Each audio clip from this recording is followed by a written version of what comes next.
आज तक के मुअज़्ज़ज़ नाज़रीन अस्सलाम वालेकुम। मुअज़्ज़ज़ नाज़रीन ग्राम, इससे पहले आप इसकी 33 इक़सात सुन चुके हैं। अब किस 34 मुलाहिज़ा फरमाए। लिहाजा नहायत सर्द मिजाजी के साथ उसके कत्ल का हुक्म जारी कर दिया गया था, जैसे वो इंसान नहीं कोई हकीर सी चुनटी हो, बेबस, मजबूर और गैर अहम। मैं ये हुक्म कासिम तक पहुँचा दूंगा। मैंने अपने दिलो दिमाग में उभरती हुई नफरत की लहर पर काबू पाकर आहिस्तगी से कहा, इस काम के लिए वही मुनासिब रहेगा। उसकी आवाज़ पर खूनरेजी का खुमार और गहरा हो गया था। करामत के कत्ल का मतलब है कि वो इस मुश्तबा जोड़े का सुराग लगाने में कामयाब हो गया था। अगर उस जोड़े को तकरीबकारी के लिए लाहौर भेजने वाला कासिम ही था तो उसको अब मिसेज मुराद की भी जुस्तजू होगी। वो ये काम खुशी से अंजाम देगा। Yes sir. मैं जवाब में उसके अलावा और कुछ न कह सका। लाइन बेचान हो चुकी थी। एटू ज़हनी एतबार से बहुत बरतर था। करामत के कत्ल से उसने सही नताइज अखज़ किए थे। उसे यह अंदाज़ा भी हो गया था कि करामत को मारने वालों को मिसेस मुराद की तरफ से भी खालिश होगी। फ़र्क सिर्फ इतना था कि मेरी कामयाब हिकमत अमली की बिना पर वो मुझे नज़रअंदाज करके कासिम को सारे मसाइब का जिम्मेदार समझ रहा था।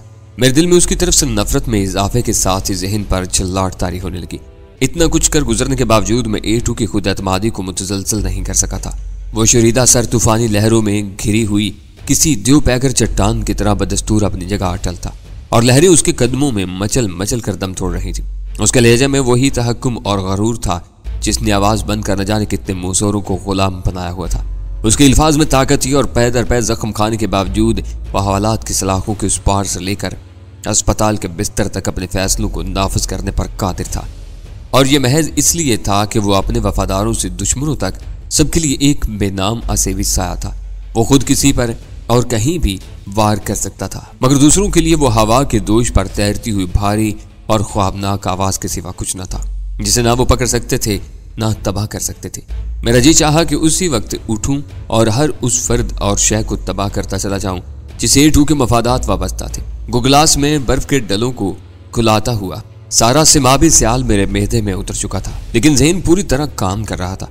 कोई भी अंधाधुंध इकदाम मेरी सारी कोशिशों पर पानी फिर सकता था। मेरा सफर सही समत में जारी था। खराबी बस इसी कदर थी कि मुझे अपनी जासूस कोशिशों का मतलूबा सिला नहीं मिल रहा था। एटू के नाम पर अपनी सलामती को दांव पर लगाने वाले खालिद और कमाल अपने आका के इशारे पर हवालात की सलाखों में महफूज होने के बावजूद मौत के घाट उतार दिए गए थे और अब शहर हयात से एक पत्ता और छिड़ने वाला था। एटू के असीबी वजूद को एक और इंसानी जान की भीड़ दरकार थी। फिर उनके सलाब में हर तरफ तबाही और बर्बादी के सौदे करने वाला अपनी सलामती के लिए यके बाद दीगरे इंसानी लाशों के ढेर लगाता जा रहा था और मैं अपनी तमाम तर नेक ख्वाहिशात के साथ उसके इशारों पर नाचने पर मजबूर था। दिल गिरफ्तगी के आलम में मैं कासिम का नंबर मिलाने लगा ताकि उस खुनखार तरिंदे को एक सहमे सुकड़े हुए बेजर शिकार की इत्तला दे सकूं। अगली सुबह के अखबारात सनसनीखेज खबरों से भरे हुए थे। लाहौर के वाकयात की ताज़ा तरीन तफसीलात कराची के अखबारात तक पहुँच गई थी। मुख्तसर सी इशात के एक मकामी अखबार में मिसेस मुराद के कत्ल की खबर भी पहले सफ़े पर मौजूद थी। उसी एक अजनबी डॉक्टर के भेस में देखने आया था। अस्पताल के अमले ने उसके पेशा वराना हुलिये की बिना पर उसे रोकना मुनासिब नहीं समझा और मिसेस मुराद के बिस्तर के करीब पहुंच पर ऊँगता हुआ ड्यूटी कांस्टेबल उसे अस्पताल के अमले का कोई फर्ज शनास डॉक्टर समझता रहा। उसने ख्वाब आवर दुआओं के असर के तहत सोई हुई मिसेस मुराद का मुआयना किया, सिपाही से कुछ सवालात किए और फिर मरीजा को एक इंजेक्शन लगाकर वापस चला गया। उसके 10 मिनट बाद ही मरीजा के मुंह से नीले रंग की झाग निकलने लगी, बदन ईंटने लगा। फिर उसने तिब्बी अमले की निगाहों के सामने सिसक सिसक कर दम तोड़ दिया। पुलिसरार अजनबी की तलाश की कोशिशें बेसूद ही साबित हुई थी। मिसेस मुराद करामत के कत्ल के सिलसिले में सामने आई थी। अखबारात में करामत को नामालूम मकतूल करार दिया गया था क्योंकि उसके पास से कोई ऐसी चीज बरामद नहीं हुई थी जिससे उसकी शनाख्त में मदद मिलती। अलबत्ता उस गुमनाम मकतूल के जूतों पर लाहौर की एक कंपनी का नाम दर्ज था। लिहाजा सारे क्यासात में यही फर्ज कर लिया गया था कि मकतूल लाहौर का बाशिंदा था। गो मकतूल और मिसेस मुराद का कोई ताल्लुक सामने नहीं आ सका, लेकिन मिसेस मुराद के रद्द-ए-अमल की बिना पर उन दोनों को एक दूसरे का साथी तस्वुर कर लिया गया था। फिर कहानी सीधी सादी हो गई थी। अखबारी रिपोर्टर या नामा निगार ने दलाइल की बुनियाद पर कराची में होने वाले दोहरे सफाकाना कत्ल का ताल्लुक लाहौर के पिछले दिन के वाकयात से कायम कर दिया था। लाहौर की एक बड़ी इमारत में भयानक आतिशजनी के नतीजे में न सिर्फ उस इमारत के एक अहाते से लाश बरामद हुई थी, बल्कि इमारत में मौजूद गैर कानूनी असलहे और बारूद के जखीरे का भी इंकशाफ हुआ जो नामालूम मकासद के तहत वहां जमा किया गया था। उसी शाम लाहौर में गुमनाम कातिलों ने अंधाधुंध 3 गदागरों को हलाक किया, जिससे उस शुबा को तकवीयत मिलती थी कि चंदूनी कातिलों को मकतूल गदागरों जैसी जिसामत वाले किसी ऐसे दुश्मन की तलाश थी जो किसी मुकाबले में लिबास तार तार होने के बाद भाग निकलने में कामयाब हो गया था। फिर पुलिस ने किसी गुमनाम मुखबर की इतला पर आतिजनी के शुबा में कमाल और खालिद नामी 2 अफराद को हिरासत में लिया, लेकिन बाकायदा बाज़बुर्स के आगाज से पहले ही उन दोनों को हवालात में जहर देकर हलाक कर दिया गया ताकि वो मुजरिमों के अहम राज फाश न कर सके। फिर कराची में नामालूम शख्स मारा गया और मिसेस मुराद पुलिस की निगाहों में आ गई। उसे भी कुछ अहम बातें मालूम थी।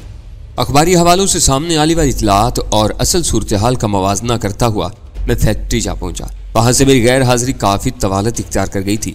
वहां के बथेरे काम ऐसे थे जो मेरा अमला काफी मुद्दत तक मेरी मदद के बगैर चला सकता था, लेकिन फिर भी बाज़ कानूनी ज़ाब्तों की खानापूरी के लिए कागजात पर मेरे दस्तखत जरूरी थे। दफ्तरी अमले ने खुशगवार हैरत के साथ मेरा इस्तकबाल किया। मैं अपने कमरे में पहुंचा तो खतूत का एक अंबार मेरा मुंतज़िर था। तयशुदा तरीकाकार के मुताबिक सेक्रेटरी ने आम डाक से आए हुए खतूत रजिस्टर्ड खतूत से अलग रखे थे। मैंने सरसरी अंदाज में खतूत का जायजा लेना शुरू किया और चौथी कोशिश में लाहौर से आए हुए एक लिफाफे से गजाला की तस्वीर बरामद करने में कामयाब हो गया। उस वक्त मुझे ख्याल आया कि अखबारात में करामत के कत्ल के सिलसिले में सारी ही तफसीलात शाया हुई थी। सारे जुज़वियात पर उस हद तक तवज्जो दी गई थी कि जूते बनाने वाली कंपनी का नाम तक सामने आ गया था, लेकिन किसी भी खबर में मरने वाले के पास से गजाला की तस्वीर की बरामदगी का जिक्र नहीं था। जबकि मिसेस मुराद ने मुझे खुद बताया था कि लाहौर से चलते हुए करामत के पास गजाला की तस्वीर मौजूद थी। अगर वो तस्वीर ज़ाया हो गई थी तो मुझे कोई परवाह नहीं थी, लेकिन किसी पुलिस अफसर ने तफ्तीश की खातिर दानिस्ता तस्वीर का जिक्र गोल कर दिया था तो ये मेरे लिए तशवीश की बात थी। कासम की बजाय तंजीम की तरफ से गजाला की तलाश की जिम्मेदारी मुझे सौंप दी गई थी और मेरा ख्याल था कि वो आज़ादाना तौर पर शहर में नकलो हरकत कर सकेगी, लेकिन करामत के पास मौजूद तस्वीर को मैं भुला ही बैठा था। वो काफ़ी अगर पुलिस के हाथ लग गई थी तो गजाला के लिए घर से बाहर निकलना खतरे से खाली नहीं था। ये ख्याल आती मैं मुस्तरिब हो गया। फ़ोन पर उस किस्म की गुफ्तगू मुनासिब नहीं थी। गजाला बिला वजह ज़रूरत से ज़्यादा परेशान हो जाती। फिर लाहौर से वापसी के बाद मैं उसे घर छोड़ने गया तो किसी से मिले बगैर ही वापस आ गया था। लिहाजा ज़रूरत और मौका की मुनासिबत से मैंने दफ्तर छोड़ दिया। घर पहुंचा तो वहाँ एक हंगामा बरपा था। मुझे देखते ही कर्नल जवार जैदी सीधा मेरी तरफ आया था और चढ़े हुए सांसों के दरमियान बिला तमहीद ही बोलने लगा था। गजब हो गया तनवीर मियाँ, वो जुनून के आलम में कमरे से निकला है, हर तरफ तोड़ फोड़ और बर्बादी मचा दी है। उसकी माँ राहदारी में बेहोश पड़ी है, कहीं वो शमा को मार ही न डाले। मेरे जहन में एक फिल्म सी तेजी से गुजर गई। अगर कामरान अपनी माँ को हला कर बैठता तो घर वालों की मर्जी के बगैर भी वो पुलिस केस जरूर बनता। तफ्तीश होती, सबके बयान दिए जाते और गजाला को पुलिस के सामने पेश होना पड़ता, जबकि करामत के पास से उसकी तस्वीर इम्कानी तौर पर पुलिस की तहवील में जा चुकी थी। मैं गजाला के बाप को वहीं छोड़कर दौड़ता हुआ अंदर घुसता चला गया। ड्राइंग रूम में गजाला नहायत खौफजदा हालत में खड़ी अंदर जाने वाले रास्ते की तरफ से देखे जा रही थी और इधर से तोड़ फोड़ की आवाज़ें सुनाई दे रही थी। मैं ड्राइंग रूम से निकलकर राहदारी में दाखिल हुई तो गजाला की माँ शमा फर्श पर बेहिस्सो हरकत पड़ी हुई थी और राहदारी के सिरे पर गजाला के वालिदैन की ख्वाबगाह से ऐसी आवाज़ें आ रही थी जैसे वहाँ आवारा बदरूही आपस में लड़ रही हूँ। मैं ख्वाबगाह के दरवाजे पर पहुंचते ही ठिठक कर रुक गया। कामरान हाथ में एक डंडा लिए ओल फोल बकते हुए उसे चारों तरफ घुमाए जा रहा था, जैसे वो हर तरफ से दुश्मनों में घिरा हुआ हो और अगर उसने एक लम्हे के लिए भी हाथ रोका तो वह सब मिलकर उसे दबोच लेंगे। लाठी की जद में आने वाली हर चीज टूट फूट रही थी। ड्रेसिंग टेबल का कद आदम आईना चूर चूर हो चुका था। आराइशी सामान टूट कर फर्श पर बिखरा हुआ था। खुद कामरान भी उस ख्याली मुकाबले में जख्मी हो चुका था, लेकिन उसे अपनी चोट का एहसास ही नहीं था। फिर वो अपनी पुश्त पर मौजूद किसी ख्याली दुश्मन के सर पर डंडा रसीद करने की नीयत से पीछे घूमा तो अचानक ही उसकी निगाह मुझ पर पड़ी। उसके हाथ थम गए, बेरोनक और वीरान आंखें किसी तासर के बगैर खौफजदा अंदाज में मुझ पर चमकर रह गई और मैं मुदाफत के लिए तैयार हो गया। ऐसा मालूम हो रहा था कि वो मुझे अपने दुश्मनों का सरगना समझकर मुझ पर हमला आवर होने का इरादा रखता हो, लेकिन उसने मुझे देखकर हैरतनाक रद्द-ए-अमल का मुजाहरा किया। उसने डंडा फर्श पर फेंक दिया, चेहरे के तने हुए अजलात ढीले पड़ गए और वो सर झटक कर जेर लब अजीब से अल्फाज बुड़बड़ाता हुआ मेरे करीब से गुजर गया। गजाला के साथ कर्नल जवार जैदी भी मेरे ताक़ुब में राहदारी में आ पहुंचा था। मैं कामरान को देखने के लिए पलटा तो उन दोनों के तहय्युर ज़दा चेहरों पर निगाह पड़ी। वो हैरत से कामरान को देख रहे थे, जो दीवानगी को भूलकर शिरफाना अंदाज में सर झुकाए चला गया था। उन दोनों ही के लिए कामरान के रवैये की तब्दीली नाकाबिले फहम थी। कामरान, मैंने पूरे एतमाद लहजे में उसे आवाज़ दी, लेकिन उस पर कोई असर न हुआ। वो बदस्तूर मशीनी अंदाज में आगे ही बढ़ता चला जा रहा था।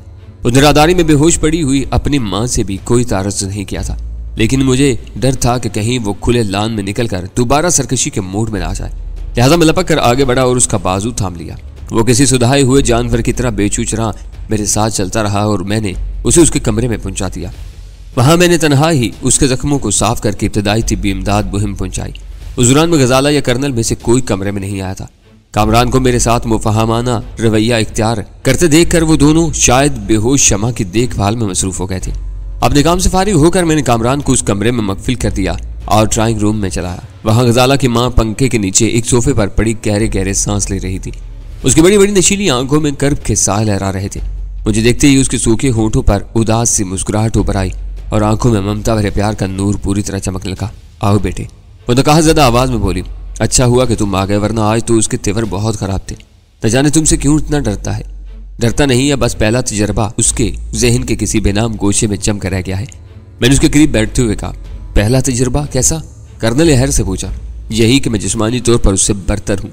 पहली मरतबा मैंने उसे मजबूती से जकड़ लिया था, फिर तो खौफ ही हुआ ना। कर्नल मायूसाना लहजे में बोला, वार्डन की मार धाड़ से तो बड़े से बड़ा पागल भी खौफ खाता है। खौफ तो बिल्कुल अशौरी कैफियत होती है। मैं समझता था कि तुम कुछ और कहोगे। शायद कामरान के जहन का कोई हिस्सा नाकारा होने से बच गया हो। मेरा अंदाजा है कि उसके जहन का कोई हिस्सा महफूज है, मैंने कहा, वरना गजाला के साथ उसका रवैया मुख्तलिफ न होता। उसके साथ आज तक कामरान ने कभी कोई बदतमीजी नहीं की। काश वो नॉर्मल हो सके। शमा दर्दनाक लहजे में बोली, जिस दिन उसे पुरानी हालत में वापस देख लूंगी, जुर्म और गुनाह का एहसास मेरे जहन से खत्म हो जाएगा। अब तो हर वक्त उसे देख कर कुड़ती रहती हूँ। अचानक मुझे एडिक्शन क्योर सोसाइटी याद आ गई थी। आप फिक्र न करें, मैं इंशाल्लाह जल्द ही कामरान का इलाज करवाऊंगा। कहाँ? शमा ने बेख्तियार सवाल किया। क्या लाहौर में कोई बंदोबस्त कराए हो बेटा? मेरे और गजाला की निगाहें चार हुई, फिर निदामत के बोझ से मेरा सर झुक गया। शमा की आवाज़ में उम्मीद और इल्तिजा रची हुई थी। लाहौर नहीं, यहीं कराची में इलाज होगा कामरान का। मैंने आहिस्तगी से कहा, इलाज के दावेदार तो बेतेरे हैं इस शहर में, मगर मेरी रसाई ठगों से आगे नहीं हो सकी। कर्नल द्वार जैदी ने मायूसाना लहजे में कहा, मरीज का इलाज मर्ज नहीं जेब देख कर किया जाता है। तुमने किस तरह रुजू किया है? यहाँ शहर में एडिक्शन क्योर सोसाइटी के नाम से इंसदाद मंशियात का एक इदारा काम कर रहा है। मैंने तमहीद शुरू की, लेकिन गजाला के बाप ने सोसाइटी का नाम सुनते मेरी बात काट दी। ओह, इस सोसाइटी का नाम न लो, मैं उनके चक्कर में भी फंस चुका हूँ। शानदार दफ्तर लिए बैठे हैं, मुफ्त समाजी खिदमात के नाम पर भारी सरकारी ग्रांट हासिल करके सोसाइटी के बानी और चेयरमैन ने अपने कारोबार को खूब वसअत दे ली है। शायद मोहसिन नाम है उस फराड का।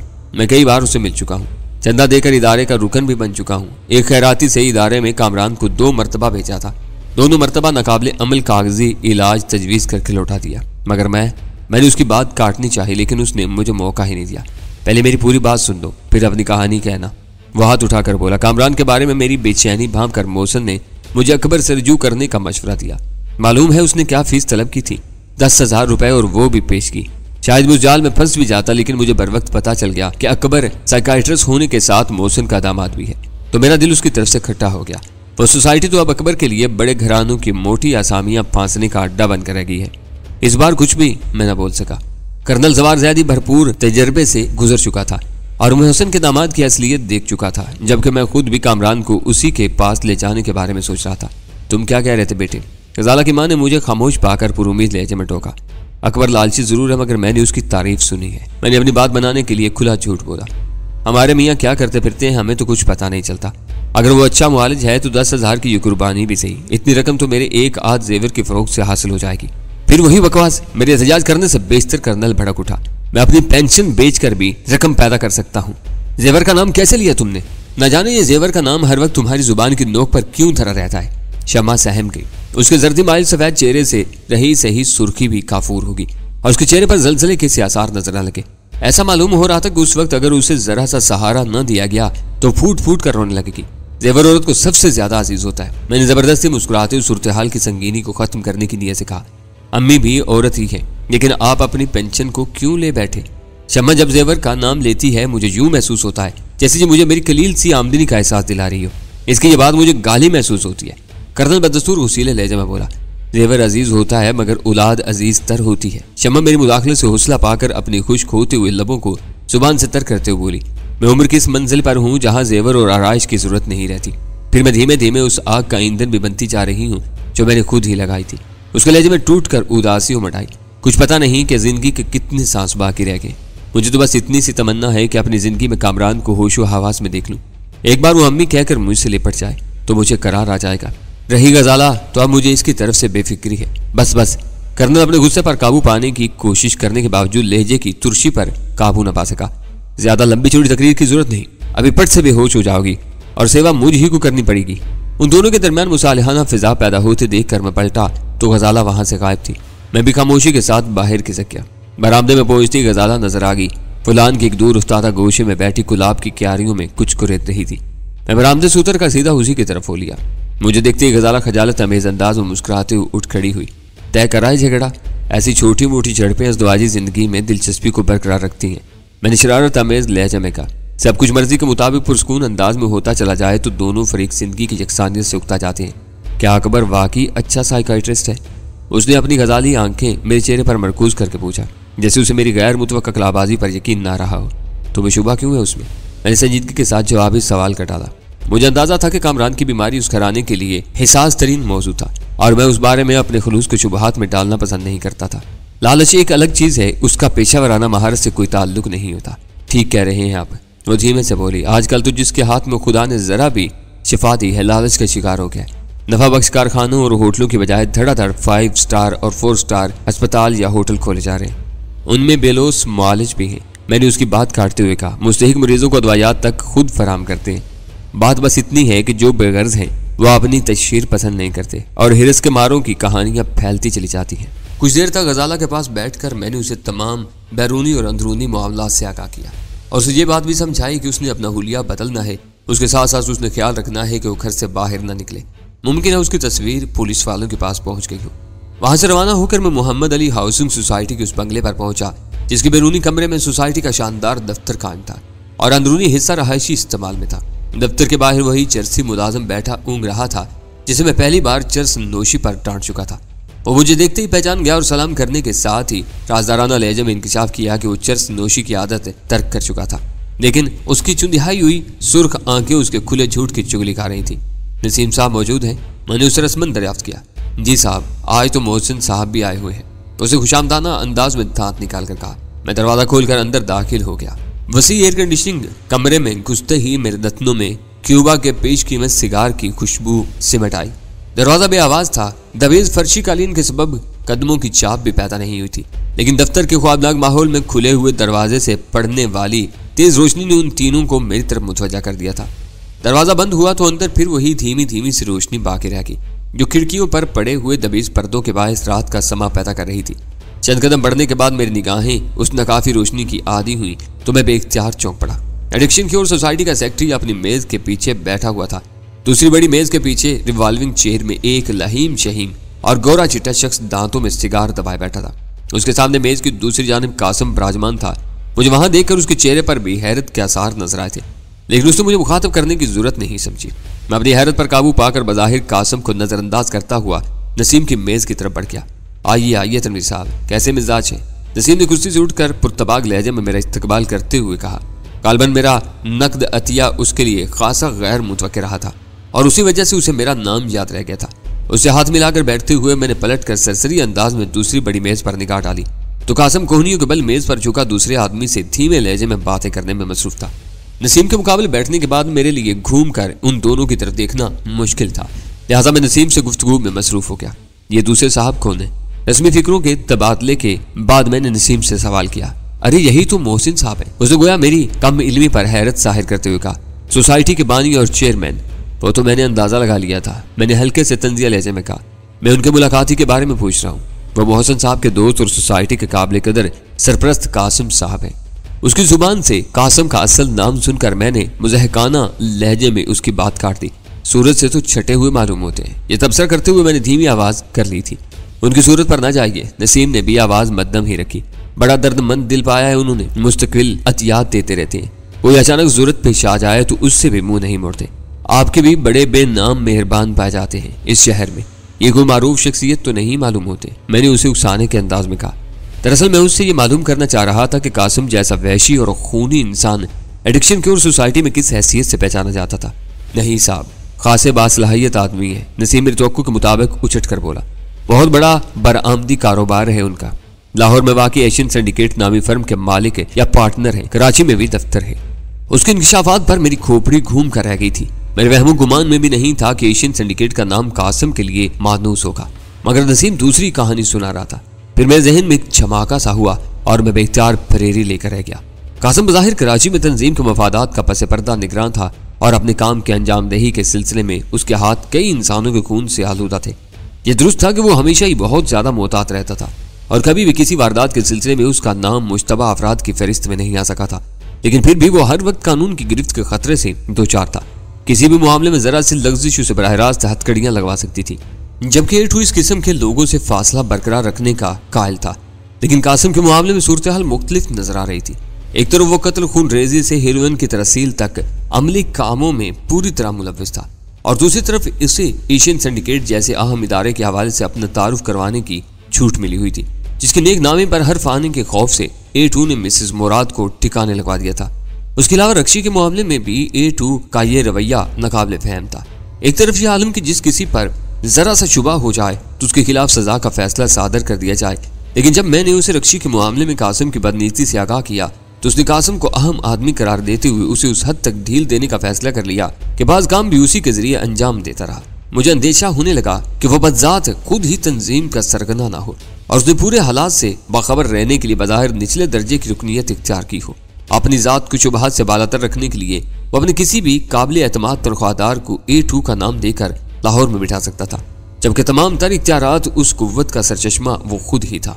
उस नजरिए में बस एक ही झोल था कि अपनी मंसूबा बंदी और तरीकाकार की बिना पर A2 बहुत आला ज़हनी सलाहियतों का मालिक मालूम होता था और कासिम उन खूबियों से महरूम नजर आता था। अगर कासिम खुद ही तंजीम का सरगना था तो मेरे साथ कोई भयानक खेल खेल रहा था। बज़ाहिर मेरी कराची से गैर हाजिरी के जवाब को कबूल कर चुका था, मगर साथ ही रक्षी के जरिए मुझे तंजीम से गद्दारी पर उकसा रहा था।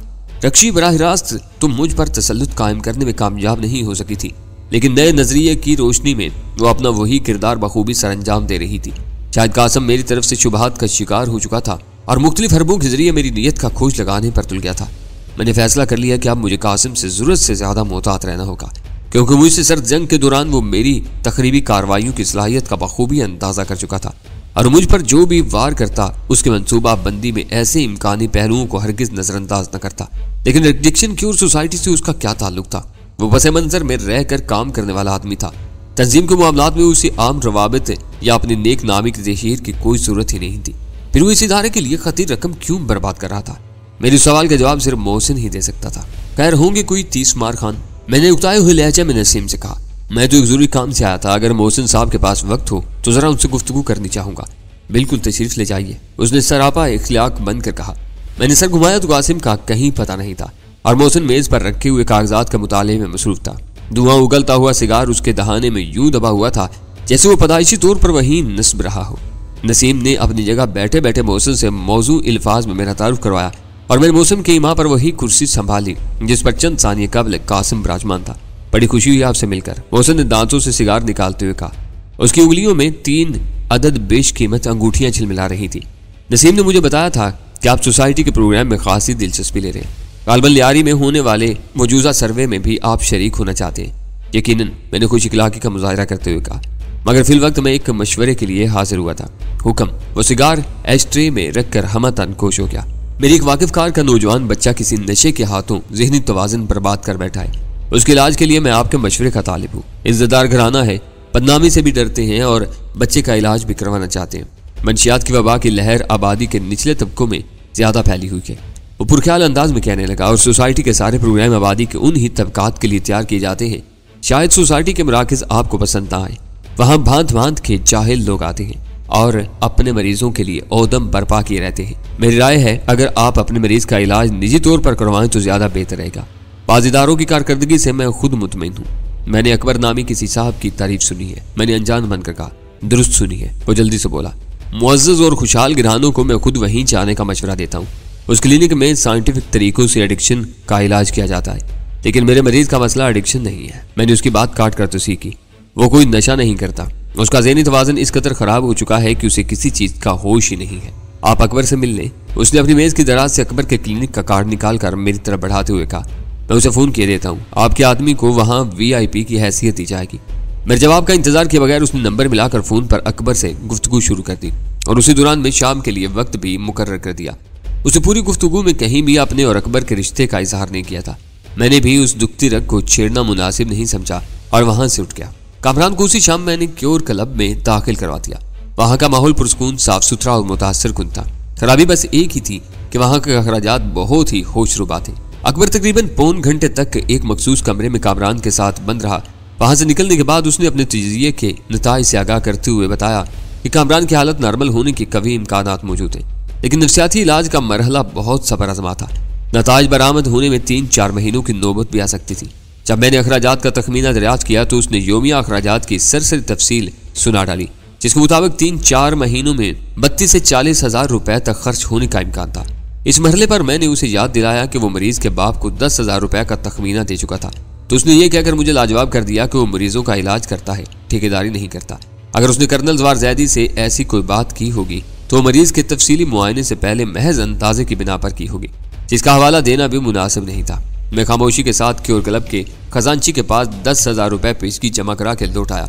उस इलाजगाह की सहम मंजिला इमारत के तमाम कमरे एयर कंडीशन और आरामदेह थे, जहां पहरे की हद तक मरीजों की प्राइवेसी की निगहदाश्त की जाती थी। कामरान को मैं तनहा ही लेकर आया था। गजाला के साथ हिफाजत की मजबूरी थी। उसकी माँ मुस्तकिल रोगी थी और बाप अकबर से मुतनफर था। उसे पूरा यकीन था कि मैं अकबर से मुलाकात के बाद कामरान को वापस कर ले आऊंगा। अस्पताल के एक मुआवन के हमरा कामरान को लिफ्ट के जरिए तीसरी मंजिल पर उसके कमरे में पहुंचाकर मैं वापस रवाना हो गया।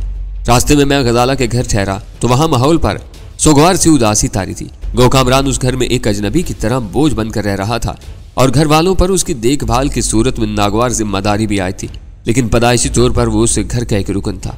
लिहाजा उस छत के नीचे उस दीवाने की कमी महसूस की जा रही थी। क्या राय है डॉक्टर की? शमा ने मुझे देखते ही दर्दमंदाना लहजे में सवाल कर दिया। कामरान का मर्ज काबिल इलाज है, लेकिन नताज बरामद होने में काफी वक्त लग सकता है। मैंने कहा, खुदा करे कि ऐसा ही हो, मुझे तो ये सब बकवास ही मालूम होती है। कर्नल जवार जैदी ने तल्ख लहजे में तबसरा किया। मरीज की सेहत याबी की उम्मीद दिलाए बगैर वो एक धेला भी वसूल नहीं कर सकता। जिस दिन उसने अंदाजा लगा लिया कि कामरान के इलाज के अखराजात हमारी बर्दाश्त से बाहर हो गए, उसी दिन वो आंखों पर पट्टी बांधकर हमारी उम्मीदों पर पानी फेर देगा। जिस दिन उसकी बदनीति का कोई सबूत सामने आया, उसी दिन मैं उसकी इज्जत उतार कर रख दूंगा। मैंने संजीदगी के साथ कहा, मैं जाती तजर्बे के बगैर मफरूजात में उलझने का आदी नहीं हूँ। इनमें यही खराबी है बेटे, शमा ने मुहब्बत अमेज लहजे में कहा। इन्हें अपनी पहचान पर बड़ा नाज है, बस जिसके बारे में कोई राय कायम कर लेते हैं उसी पर अड़ जाते हैं, और आज तक मेरी कोई राय गलत साबित नहीं हुई। वो फखरिया लहजे में बोला, अब यही देख लो कि मैंने तनवीर को नेक और सआदतमंद समझा था और उसने अभी तक हमें मायूस नहीं किया। गजाला नजर नहीं आ रही। मैंने मौजू बदलने की नीयत से चौंकर कहा, वो बेवकूफ़ कामरान के कमरे में घुसे रोए जा रही है, जाओ शायद तुम ही उसे समझा सको। गजाला के बाप ने मुझे शह दिया और मैं बिला तहम्मुल वहां से उठ गया। कामरान के कमरे के दरवाजे पर मैं रुक गया, क्योंकि गजाला अपने फातुरुल अकल भाई के मैले बिस्तर पर उसके तकिए में मुंह छुपाए सिसक सिसक कर रो रही थी। रोने के साथ साथ उसके बदन पर तशन्नुज की सी कैफियत भी तारी थी, जैसे वो उस वक्त शायद जज्बाती हैजान में मुब्तला हो। गजाला, मैंने आजगी से उसे आवाज़ दी और वो बुखला कर बिस्तर से उठ गई। उसकी बड़ी बड़ी खूबसूरत आंखों में आंसू भरे हुए थे और आंखों में सुर्खी रची हुई थी। न जाने वो कितनी देर उसी तरह रोए जा रही थी। मैंने उसे कामरान के बारे में तफसीलात बतानी शुरू की और हम दोनों काकान के अकबी हिस्से से निकलकर टहलते हुए लान पर निकल आए।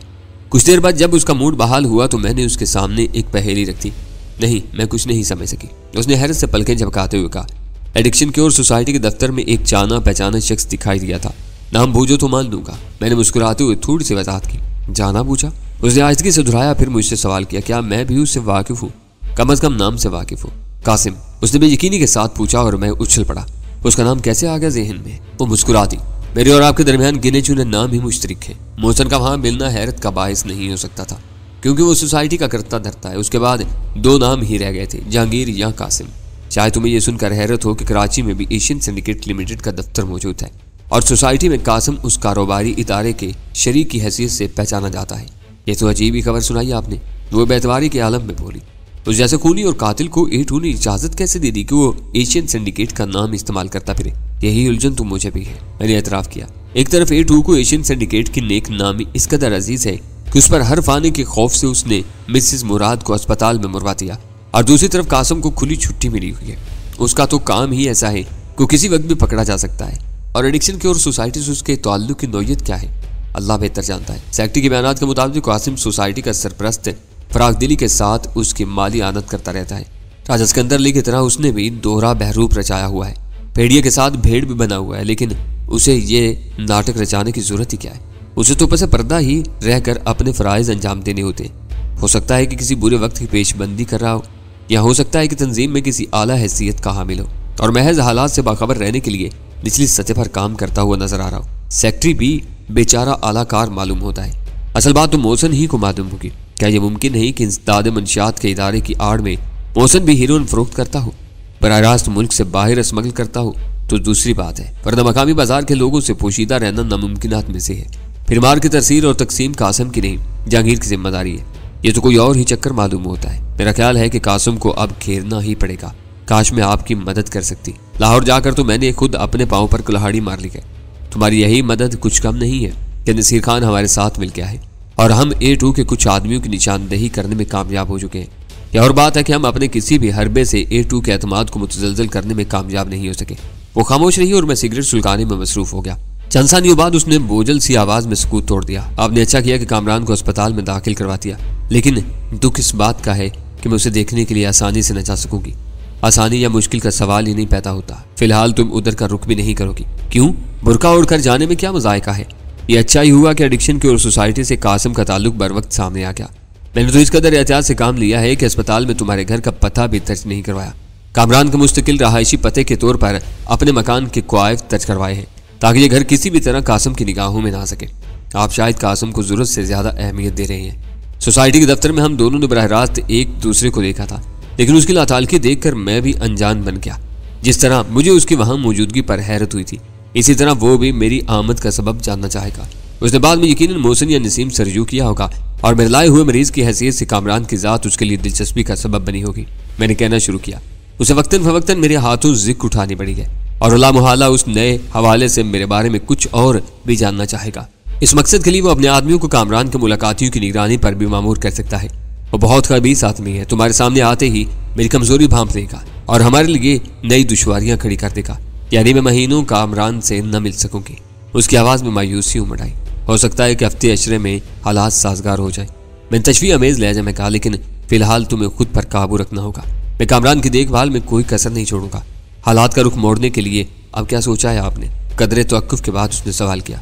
ज़हन में कुछ बिखरा बिखरा सा खाका मौजूद है। तन्हाई में बैठकर लाहे अमल मुरत्तब करने की कोशिश करूंगा। आप सबर की इंतहा हो चली है। A2 की जात को बेनकाब हो जाना चाहिए। वो धीमे से हंस पड़ी। आप तो यूं कह रहे हैं जैसे किसी मूर्ति की नकाब कुशाई करना हो। वो बहुत शातिर आदमी मालूम होता है और अब तो वो नामालूम दुश्मनों की जानिब से चुकन्ना भी हो गया है। वो कोई माफूकुल फितरत हस्ती नहीं है। हम जैसा एक आम इंसान है। कहीं ना कहीं उसे लग्जी जरूर होगी और हमें उससे फायदा उठाना होगा।